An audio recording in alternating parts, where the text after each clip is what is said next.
Bonjour à tous et bienvenue dans cette 4e édition de Soccer Punch avec votre animateur Régina Joseph. En grande partie, on va revenir sur la défaite, l'élimination de l'Impact de Montréal contre le Columbus Crew. Cette saison mouvementée, Klopas qui est parti, l'arrivée de Biello, beaucoup de choses, l'arrivée de Drogba évidemment. Donc pour discuter de toutes ces belles choses qui sont passées cette saison, j'ai un gros panel avec moi. Donc on a Mathias Vanals de Coup Franc. Bonjour à tous. Comment vas-tu? Ça va très bien. Très bien, très bien. On a Romain Chouet de RFI. Salut, ça va bien. Bienvenue Merci. Romain. Et puis on a Vincent Détouche de TVA Sport que vous voyez évidemment à la télé. Salut tout le monde. Comment vas-tu Vincent? Ça va bien, comme un lendemain de veille un peu. Un petit lendemain de gueule de bois, donc un gros panel pour revenir donc, sur cette élimination de l'Impact. Sans plus attendre, je vous laisse avec le sommaire. Aujourd'hui, dans notre partie Impact, nous parlerons de l'élimination de l'équipe contre le Crew de Columbus et nous dresserons un bilan de la saison. Nous vous proposerons également un sujet sur le lion indoctable Ambroise Oyongo. Puis nous évoquerons les autres matchs de ces séries MLS avec les analyses et pronostics des finales de conférences à venir. Et nous terminerons évidemment avec notre fameux quiz. Donc après cette défaite, messieurs, de l'Impact, on va revenir sur ce qui vous a plu et ce qui vous a déplu dans ce match-là. On va faire un tour de table, on va commencer par Romain. Qu'est-ce qui t'a plu dans ce match malgré la défaite, dans cette élimination, disons? C'est surtout ce qui m'a déplu, mais en fait il y a une phrase, c'est un dicton, la meilleure défense c'est l'attaque. Et c'est exactement ce que l'Impact n'a pas fait. Ces derniers matchs à domicile, l'Impact a joué, a fait le jeu, a été capable d'attaquer, il y a de formidables joueurs offensifs. Et là, sur la route, l'Impact s'est désolidarisé, a voulu trop défendre, l'Impact l'a payé cher avec un but rapide. Et cette mentalité de vouloir défendre, de vouloir préserver un résultat alors que la mentalité de l'équipe et le fond de jeu n'est pas fait pour ça. Il n'y a pas des joueurs qui sont capables de tenir les lignes. Oyongo, c'est un joueur qui adore attaquer, qui adore aller de l'avant. Évidemment, il s'est fait dépasser en vitesse. Simon était, comme ces dernières semaines, un petit peu encore dépassé et pas vraiment dans le coup. Et heureusement qu'il y avait Bush, parce que il n'y aurait certainement pas eu tout ce suspense en fin de match et pour les prolongations. Mais vraiment, s'il y a un truc à retenir, c'est cette frilosité de ne pas vouloir jouer, de ne pas vouloir imposer son fond de jeu comme face à Toronto 2 fois, comme face à Columbus au match aller. Et vraiment, là, c'est dommage parce que je n'ai pas l'impression que l'Impact a perdu en jouant. L'Impact a perdu en étant timide. Ouais, voilà, c'était vraiment, ils ont commencé le match ainsi et ils ont logiquement perdu. C'est cruel, mais c'est logique vu le scénario du match, vu la façon dont l'Impact a voulu jouer, ils l'ont payé. Tu es d'accord Mathias, c'est toi aussi ce qui t'a déplu, c'est un peu disons, l'approche de Biello dans ce match, d'être vraiment très défensif. Je crois qu'on en avait parlé un peu aussi avant dans les médias. C'est vraiment, ils en ont parlé que l'équipe allait être très défensive dans ce match-là. Est-ce que tu es d'accord aussi que… C'est bizarre parce que moi, ce n'est pas du tout ce que j'ai vu dans les médias. J'ai vu que Biello disait que l'Impact allait attaquer et les joueurs aussi disaient on ne va pas rester à 11 devant notre but. Ce qui m'a plu, moi, c'est Columbus. C'est le mérite de l'adversaire. Il ne faut pas oublier ça non plus. En effet. Et s'il faut quelque chose qui m'a plu du côté de l'Impact, c'est les dernières minutes de la première mi-temps. C'était une véritable tornade. Columbus ne pouvait pas y résister. Et je serais très surpris que Mauro Biello, quand ils sont rentrés au vestiaire, leur a dit arrêtez de jouer comme ça.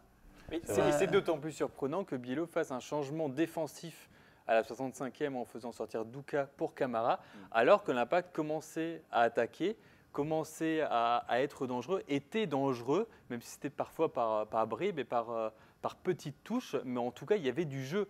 Et c'est d'autant plus étonnant, justement, effectivement, qu'en fin de première demi, l'Impact était vraiment offensif, pouvait marquer un deuxième but les qualifier. Même s'ils s'en prenaient un derrière, il y avait la prolongation. Ils pouvaient continuer, je suis d'accord, mais c'est comme si on retirait Columbus de l'équation. Il ne faut pas les retirer, c'est grâce à eux, et c'est ce que je disais. C'est Columbus qui a gagné son match, c'est pas l'Impact qui l'a perdu. On peut le voir dans le match aller aussi. Qu'est-ce qui s'est passé à la mi-temps du côté de l'Impact? Est-ce que Biello a dit à tout le monde continuer de défendre et aller défendre à 11? J'en suis pas sûr. Mais ils ont sûrement voulu continuer sur leur élan de la fin de la première mi-temps. Et Berhalter, du côté de Columbus, lui, il a trouvé des solutions pour que Columbus reprenne le match en main. Parce qu'on l'a vu lors des semaines dernières, l'Impact parfois commençait mal. Et quand ils arrivaient à reprendre leur destin en main, on ne pouvait pas les arrêter. Et là, Columbus a été capable de les arrêter. Et ça, il ne faut pas l'oublier et il faut le souligner. Mais c'est vrai, tu as raison.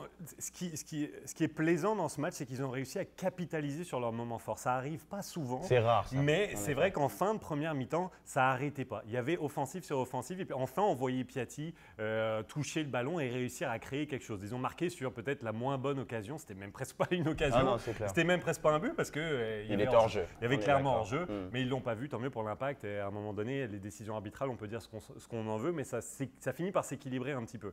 Après, moi, j'ai trouvé qu'au retour de la seconde mi-temps, même s'il y a eu quelques petites occasions, déjà, je l'ai trouvé un peu moins dedans. Déjà, je l'ai trouvé en mode, on pense à la 90e, on commence à les laisser jouer. Mais je suis tellement pas surpris et puis je comprends pas tellement finalement ce débat-là parce que c'est pas sur ce match-là, c'est sur tous les matchs qui jouent comme ça à l'extérieur. Ils ont deux visages, l'Impact, ils ont eu deux visages toute la saison et même l'an passé, c'est des punchers à domicile. Puis à l'extérieur, ils s'entêtent à jouer d'une manière qui ne leur correspond pas et sur lesquelles ils ne peuvent pas gagner parce que ce n'est pas un mur défensif. Mais ce n'est pas une équipe de possession non plus. Ils pourraient l'être. Comment tu peux engager des joueurs qui, soi-disant, je ne veux pas être médisant là-dessus, mais tu engages des joueurs qui ont un profil plus technique que C'est athlétique. des joueurs techniques, certes, mais quand on regarde un peu dans l'ensemble, l'Impact a toujours eu beaucoup de difficultés à garder le ballon et c'est souvent sur des exploits offensifs. Donc je me dis quand ils jouent à l'extérieur… Exactement. Et c'est là que ça va être intéressant de ce qui va se voir dans la saison morte parce que là, on va non seulement avoir des réponses aux questions auxquelles on s'est posé toute la saison, mais que les dirigeants, pour toutes les raisons possibles du monde, n'y répondent pas parce qu'on défend les joueurs. Donc là, on va voir en fonction de leur mouvement qu'est-ce qu'eux pensaient de ce qui s'est passé. Et on va aussi avoir ce qu'ils ont appris de leurs erreurs et ce qu'ils ont appris des autres. Donc, selon vous, l'Impact, pour franchir ce palier, pour justement faire partie de ce fameux carré d'as des grosses équipes de la MLS, qu'est-ce qui lui manque? Il faut un Benoît Chéroux. Il faut un joueur de ce type-là qui arrive à regarder et qui arrive à dicter le jeu.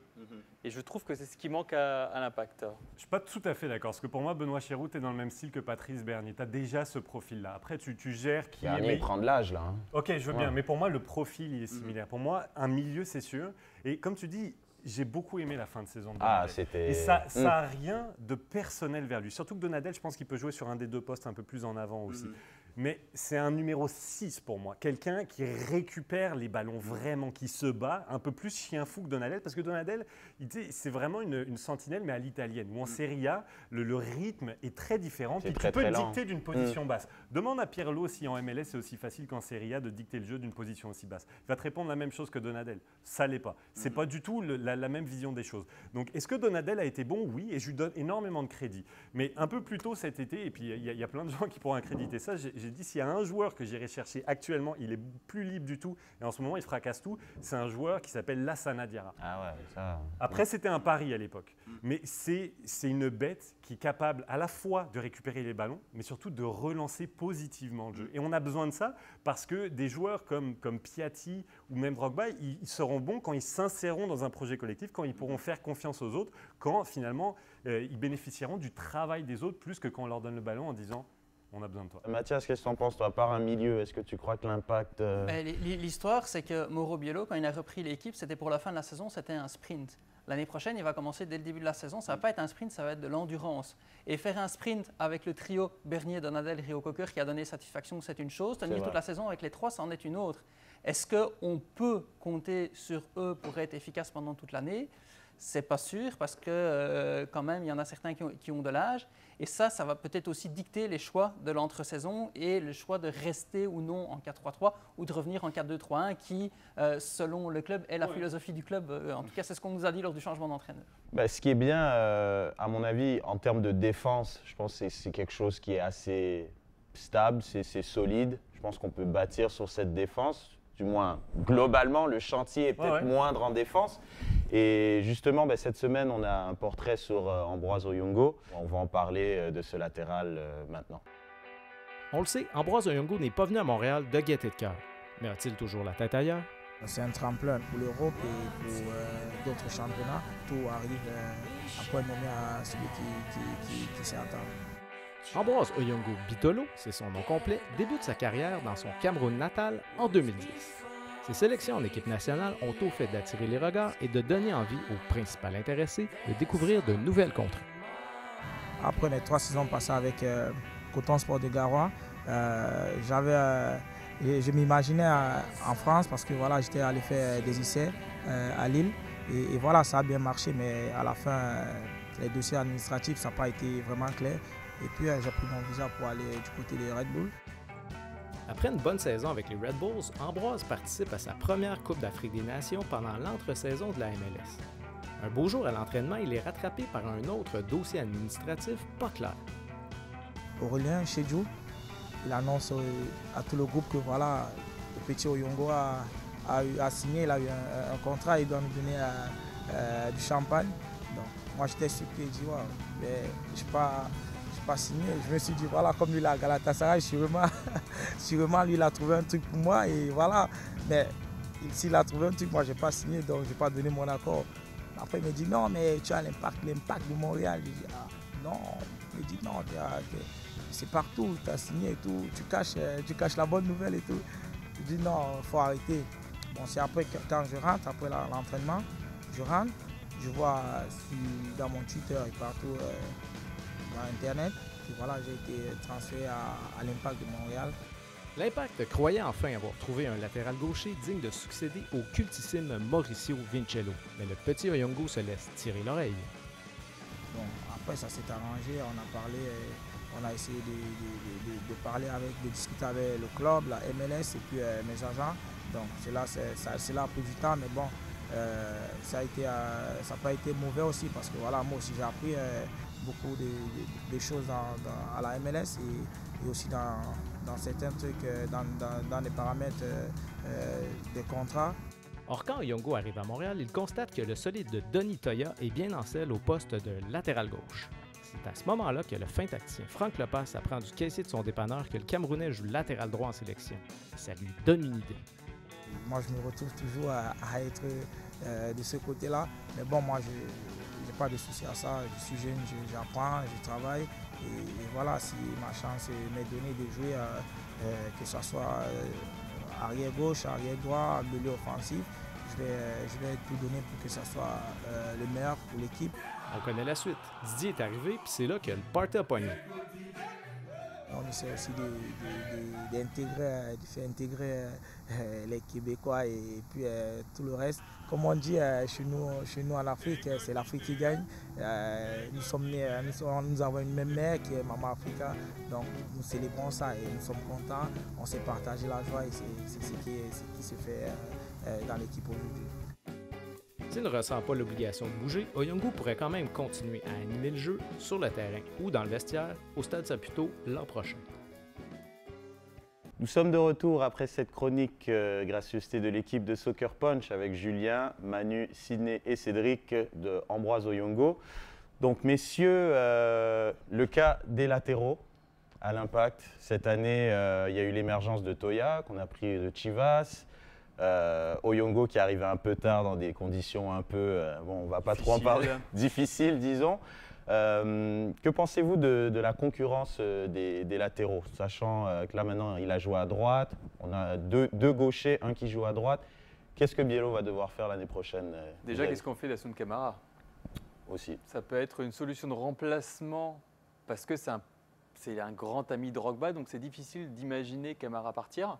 De ce point de vue-là, même si d'un point de vue salarial, c'est un ancien, c'est aussi une âme de l'équipe, même si d'un point de vue salarial, il peut peser lourd, entre guillemets, pour recruter, faire venir quelqu'un d'autre. Mais la question, c'est surtout, est-ce qu'Oyongo va partir ou non? Ouais, c'est ça, tu as ta réponse pour Camara. Si Oyongo part, il est là. Exactement. Parce qu'Oyongo a clairement démontré des envies d'ailleurs, justement, avec son... Il a toujours dit. Il a eu des contacts, il a eu des touches à Lille notamment au moment où il était avec les Red Bulls. Il y avait des problèmes de contrat. C'est un souci vis-à-vis de l'Europe. C'est son contrat en MLS, ses agents, ses représentants et de la fédération camerounaise. Il y a eu quelques soucis de contrat. Du coup, des clubs européens étaient assez réticents. C'était déjà le cas avant. Moi, j'ai pu, pour RFI, m'entretenir longuement avec Ambroise à plusieurs reprises. Et si Lille ne l'avait pas pris à l'époque en Ligue 1, c'est parce que les passeports, et les contrats et les conditions avec la fédération camerounaise étaient trop compliquées. Du coup, on a dit merci, au revoir. On ne veut pas se mêler à ça. Voilà. Mais ça m'amène à vous demander, est-ce que vous croyez que Oyongo a justement ce niveau pour justement faire une équipe comme Lille qui a gagné il y a à peine 5 ans la Ligue 1 Une équipe de milieu de tableau de Ouais, Ligue 1, milieu- oui. Ce qui est sûr, c'est que je pense pas qu'il veut aller en France. Son rêve, c'est l'Angleterre.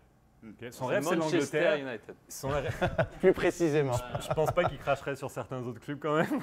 On va se garder une petite gêne sur Manchester United. Son rêve, c'est l'Angleterre et je pense qu'il pourrait s'épanouir en Allemagne. Je pense qu'il regarde d'abord dans ces deux marchés-là. Beaucoup de joueurs camerounais aussi qui jouent en Allemagne. C'est ça, exactement. Donc, et je pense que l'avenir de Oyongo se joue sur comment vont se dénouer les contacts qu'il pourra initier. Mais le mercato hivernal est très difficile. Pour faire venir un latéral droit, c'est rarement le poste qu'on a envie de recruter lors d'un mercato. Hivernal, pardon. L'hiver, on a besoin de combler en attaque. Si on reprend Lille, Lille va surtout essayer de combler, malgré Hervé Renard, qui est un Africain, enfin, qui a gagné avec la Zambie, qui a gagné avec la Côte d'Ivoire, qui connaît Oyongo. Mais en Ligue 1, dans tous les championnats, généralement, on essaie de combler surtout un gros poste, c'est en attaque. Mais ça peut arriver. Pour une raison ça ou peut pour arriver, une autre, il tu faut peux un avoir blessé. Club Mais comme c'est- Lyon a tellement mais de c'est- blessés, c'est possible. Mais c'est plus C'est ça. difficile d'envisager, c'est plus difficile de se dire on peut partir. On est trop tributaire d'une blessure. Ils se parlent. Enfin, je veux dire, ils savent que la fenêtre pour la MLS, c'est maintenant et que s'ils essayent à la fin de la saison en Europe, ça marchera moins. Fait que tu es capable d'investir, surtout qu'Oyongo, il ne coûtera pas très cher si jamais il faut faire un transfert et débourser de l'argent. Ça peut se faire largement mercato hivernal. Est-ce Si que les l'Impact contacts- va le laisser partir? c'est une autre question. Mais est-ce que l'Impact peut garder un Oyongo qui a très envie de partir? Il y a plein de ramifications de ça. Oyongo, son désir, c'est d'aller en Europe, en Angleterre ou en Allemagne. Si ça se fait, s'il a un contrat et qu'il a très envie, je pense que ça va être dur de le retenir. Après, si ça ne se fait pas pour plein de raisons, il sera très heureux de rester. Et pour toi, la question, c'est est-ce qu'il a le niveau pour aller niveau d'aller là-bas? Parce que c'est bien sympa de vouloir y aller, mais est-ce qu'il a le niveau pour pouvoir… Je te répondrais que pour atteindre son plein potentiel, il faudrait qu'il y aille. Parce qu'il lui manque une discipline à la fois défensive et même dans l'utilisation du ballon. Moi, ce qui m'agace, c'est qu'Oyongo, c'est peut-être l'un des principaux qui se débarrassent du ballon quand ils ne savent pas quoi en faire. Surtout en défensif, des fois, tu vois, il lève la tête, il n'y a personne, il envoie une longue balle. Fais pas ça. Tu sers personne. Retourne en arrière, envoie-le à bouche, fais ce que tu veux, mais arrête de faire ça parce que ça, c'est match après match. Après, il a un talent. C'est quand même, avec son gabarit, il est quand même solide défensivement. Et c'est un arrière latéral offensif comme maintenant le soccer moderne en a besoin. Donc, il a un potentiel. C'est là-bas qu'il pourrait peut-être apprendre le plus sur son métier. Reste que pour l'Impact, c'est une aubaine parce qu'en MLS, s'il y a bien un poste dans lequel tu ne vas pas investir, c'est arrière latéral. Tu ne verras pas un joueur désigné arrière latéral. Et pour l'instant, à l'Impact, ils ont des arrières latéraux très bons. Tu as dit Asun Kamara, Denis Toya, Ambroise Oyongo. Il y a Eric Miller qui regarde tout le monde, mais qui n'est pas un mauvais gars non plus. Non, c'est un bon… Fait qu'on est bien content là-dessus. Et combler ce départ, ça sera très difficile. Le mot-clé que Vincent a utilisé par rapport à Oyongo, c'est potentiel. Parce que Oyongo, s'il va en Europe tout de suite, il va devoir prendre son mal en patience. Je donne un exemple, celui d'Andy Nayar, qui était une vedette en MLS à un jeune âge, qui s'est retrouvé à Anderlecht et qui s'est retrouvé en équipe réserve pendant 6 mois. Même pas sur le banc, en équipe réserve. Oyongo, c'est peut-être ce qui risque de lui arriver, sauf que Nayar, maintenant, c'est un élément clé à Anderlecht. Il a mis un but à Arsenal en Ligue des Champions. Attention, je m'en rappelle. Ça fait mal encore. Un peu, ouais. C'est ça aussi. Est-ce que effectuer un pas en arrière, temporairement, ça va lui plaire ou pas? Ça, c'est une autre question qu'il faut poser. Ou est-ce qu'il va préférer peut-être s'aguerrir encore 1 an à Montréal pour… Je ne suis pas sûr qu'il va progresser encore à Montréal. À Montréal, il ne pourra pas progresser, mais j'ai envie de vous dire, tant qu'il y a Drogba à Montréal, Oyongo, il va rester.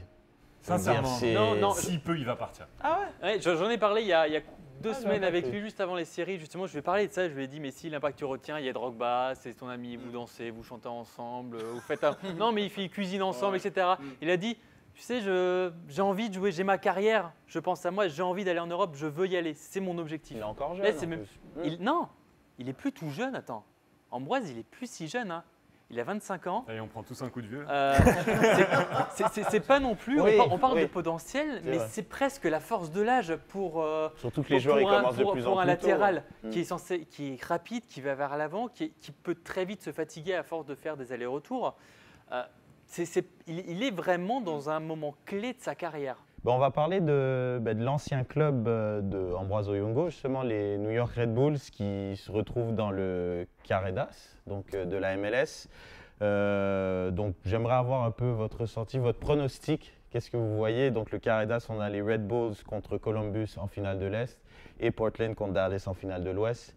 Vos pronostics, je vais commencer avec toi, Vincent. Qui vois-tu dans l'Est? Mes pronostics sont imbriqués avec mes envies. Faut saluer le travail de Jesse Marsh avec les Red Bulls de New York. Quand on parle d'idéologie, de projet de jeu, on se rappelle ce qui s'est passé en janvier, la grogne des supporters des Red Bulls, Mike Petke qui est viré après avoir gagné le Supporters Shield, puis ensuite il passe à un but de se qualifier pour la Coupe de la MLS, puis il n'est plus là. Il y a des Eric Alexander, Ambroise Ongo qui sont échangés pour Felipe. Bref, c'était difficile pour les partisans. Henry qui prend sa retraite. Exactement. Ce qui s'est passé cette saison est exceptionnel avec peu d'investissement quand même, parce que c'est une des équipes, quand on regarde encore une fois les 4 finalistes, finalement, il n'y a pas de grands joueurs désignés, même s'il y a Bradley, Wright Phillips, tout ça. J'adore ce qu'ils ont fait cette saison, j'adore qu'ils ont leur identité. Et de l'autre côté, quand je pense à Dallas-Portland, j'aime regarder Dallas jouer. Quand le match d'hier contre Seattle était exceptionnel, fait que je rêve d'une finale entre New York et Dallas, et je pense que ce serait mérité. C'est les 2 premiers dans l'Est et dans l'Ouest. Ah, ça va, effectivement. Mathias? Moi, je m'attends à une finale Columbus-Dallas. En fait, Dallas-Columbus, ce serait à Dallas. Et Vincent parlait du projet de jeu de New York, mais le projet de jeu de Columbus est magnifique aussi. On a 2 des équipes qui ont les plus beaux projets de jeu de MLS cette saison. En effet. Puis ce que Greg Berhalter a fait, je trouve qu'il est vraiment sous-estimé parce que pendant toute une partie de la saison, l'équipe était incapable de défendre et pensait trop attaquer. Mais quand ça attaque, quand ça joue, on l'a vu, c'est magnifique, quoi. Et ça vient de tous les côtés. C'est ça, je trouve que c'était une équipe trop axée sur Higuaín, peut-être les saisons précédentes. Et là, maintenant, tu as l'impression que ça peut venir de vraiment… Higuaín, vous l'avez vu contre l'Impact lors de la victoire 3-1? Quasiment pas. Non, presque pas. Non, c'est vrai. Et tous les autres étaient là, ils ont répondu. Il y a vraiment du danger qui peut venir à gauche, à droite, dans l'axe, devant, derrière, au milieu. C'est extraordinaire, cette équipe-là. Et je pense qu'elle a les qualités pour pouvoir battre New York, qui est vraiment une belle équipe aussi. Et puis, on va avoir un duel des triangles de l'entrejeu quand même assez magnifique, avec d'un côté McCarthy, Felipe et Cliestan, de l'autre Trapp, Tchani, Higuaín. Ça va être très intéressant. Et ça risque d'être un formidable match tactique. Oui, aussi. Là, vraiment, on a quand même les meilleurs coachs de la MLS entre New York et… Jesse Marsh. Ouais, on part de loin, on l'a quand même viré limite à coup de pied. Mais sûr, il va gagner le trophée quand même. Il va gagner le trophée, mais contre DC United, saison, je l'ai engueulé plusieurs fois. Parce que ils ont joué le combat physique, c'est tout ce qu'ils ont fait. Oui, mais contre DC United, lors du match retour, tu mènes à 0, tu prends des risques, et le nombre de fois où ils ont laissé une moitié de terrain vide pour se faire prendre sur contre-attaque alors que tu mènes en deuxième mi-temps. Oui, mais les meilleures occasions sont pour New York sur le match. Mine de rien, clairement, il n'y en a pas, il n'y en a d'ailleurs pas. Non. Donc ils ont peut-être pris quelques risques, mais globalement ils ont dominé, largement dominé, et tu sens vraiment à New York une grosse confiance. Ah oui, parce que les joueurs sont quasiment les mêmes, parce que les seuls joueurs qui sont arrivés c'est le frère d'eux en attaque, parce que il y a cette alchimie. Felipe, Cliestan, c'est des nouveaux aussi, et puis c'est le triangle central aussi, de l'entrejeu. Non mais il y a rien qui a révolutionné, c'est une continuité, et on sent vraiment à New York, voilà, c'est de la confirmation. Tout au long de l'année, ça a bien marché, ça continue. Ça domine à peu près clairement, ça ne prend pas trop de risques. C'est pas comme Seattle, c'est pas comme Dallas, Portland qui sont passés dans les séries ou dans les derniers matchs sur des grands moments d'émotion. On n'est pas loin de perdre, pas loin de l'élimination, des revirements, des séances de tirs au but incroyables.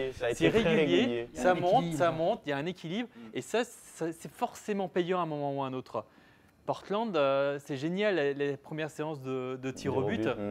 C'est incroyable contre Kansas. Quand on regarde Seattle et Dallas, pareil, quel match, quel revient. En tant que téléspectateur, c'est génial. C'est ce qu'on veut voir. Ouais, non, mais quand on regarde New York, c'est une machine qui gagne. Moi, je vous dirais que je vois une finale, je suis d'accord avec Vincent, New York-Dallas. Ce sera un beau match. Ouais, je pense que ça sera un très beau match. On va avoir maintenant une chronique un peu plus chiffrée en stats avec Olivier, sur une chronique un peu plus générale sur l'expected goal. Aujourd'hui, messieurs, moi j'aimerais vous parler d'une statistique qui est très populaire chez les statisticiens que l'on dit avancés au soccer, c'est-à-dire le potentiel de but ou, comme on le connaît le plus souvent, l'expected goals. C'est quoi ça, l'expected goals? Eh bien, c'est tout simplement la probabilité qu'un tir va toucher ou non le fond du filet. Plus la valeur du potentiel de but est grande, plus ça veut dire que c'est une chance de marquer qui était de bonne qualité. Par exemple, si on dit qu'un tir valait quelque chose comme 0,3 EXPG pour Expected Goals, ça veut dire que ce tir avait environ 30 % de chance d'être converti en but. Là, vous voyez en ce moment à l'écran un exemple qui nous a été gracieusement offert par Michael Calley. C'est la victoire de 3-0 de l'Impact de Montréal contre le Toronto FC en match de barrage des séries. On voit que l'Impact a créé de très bonnes chances et beaucoup de chances de marquer aussi, et qu'ils ont limité le Toronto FC à des chances de très mauvaise qualité. Mais comment ça fonctionne? Comment ça marche, le potentiel de but? C'est assez simple à expliquer. On prend en compte plusieurs variables telles que la distance et l'angle par rapport au filet, le type de passe qui précède le tir, le type d'attaque. Est-ce que c'est une contre-attaque? Est-ce que c'est un coup franc? C'est quoi? Est-ce que c'est la tête ou est-ce que c'est le pied qui touche au ballon?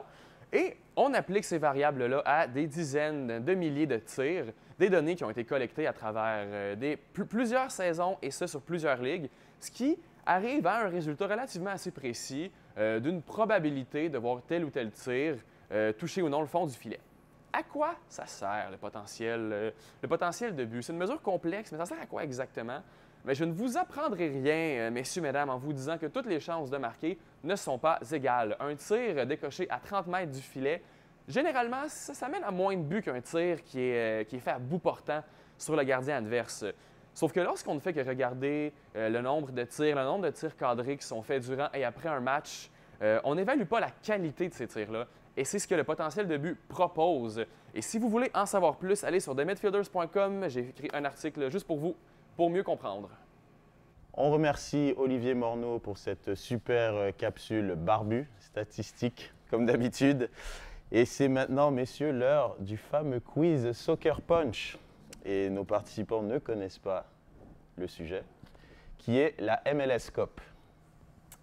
Oh. Donc, étant donné qu'on a 3 nouveaux, les règles, non mais je vous explique quand même les règles rapidement. Donc, je pose la question jusqu'au bout et vous répondez. Ok ?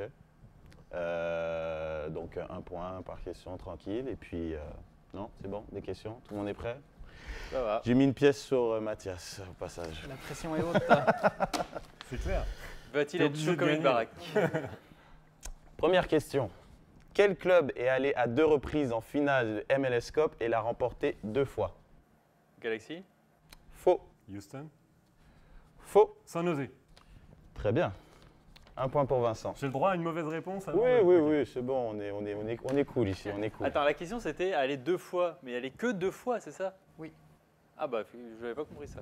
Oh, Si en plus, tout de suite, il comprend pas. tes questions, tu aurais dû dire n'est allé que 2 fois et l'a remporté 2 fois. Bon, écoute, est allé Romain, si t'es pas content. Galaxy est allé plus de 2 fois et l'a remporté plus de 2 fois. Quel club Donc, est allé 2 fois en finale et l'a remporté 2 fois? Donc, oui, mais les t'as 2 pas fois dit si qu'ils c'était sont sur allés. les 2 seules fois. On dirait Aimé Jacquet dans les Guignols en 98 quand il y a 25 joueurs, alors il Galaxy, y en a 22. du coup, ça marchait aussi. Deuxième question, messieurs, s'il vous plaît. Quelle équipe a remporté la première MLS Cup? DC United.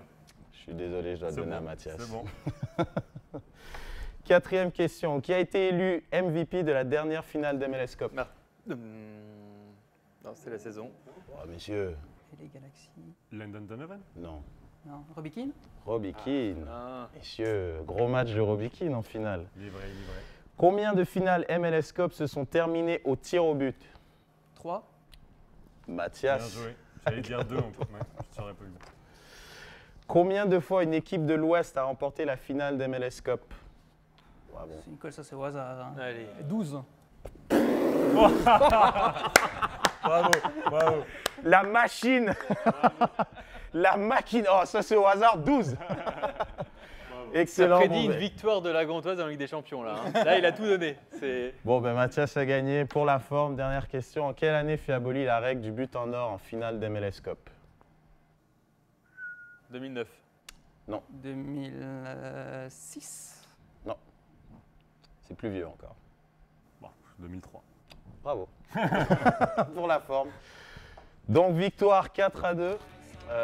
Ouais, j'ai pas existé, voilà. Romain. J'ai fait une Drogba face à Columbus. J'ai été inexistant et transparent. Oh Tu là sais là. jouer sur la demi-seconde de DC United. C'est vrai. Ouais. Dommage. Écoutez, donc merci messieurs. Romain, merci. Mathias, Vincent. Avec plaisir. Donc, pour cette belle émission de Soccer Punch. Et puis, on vous dit à la prochaine.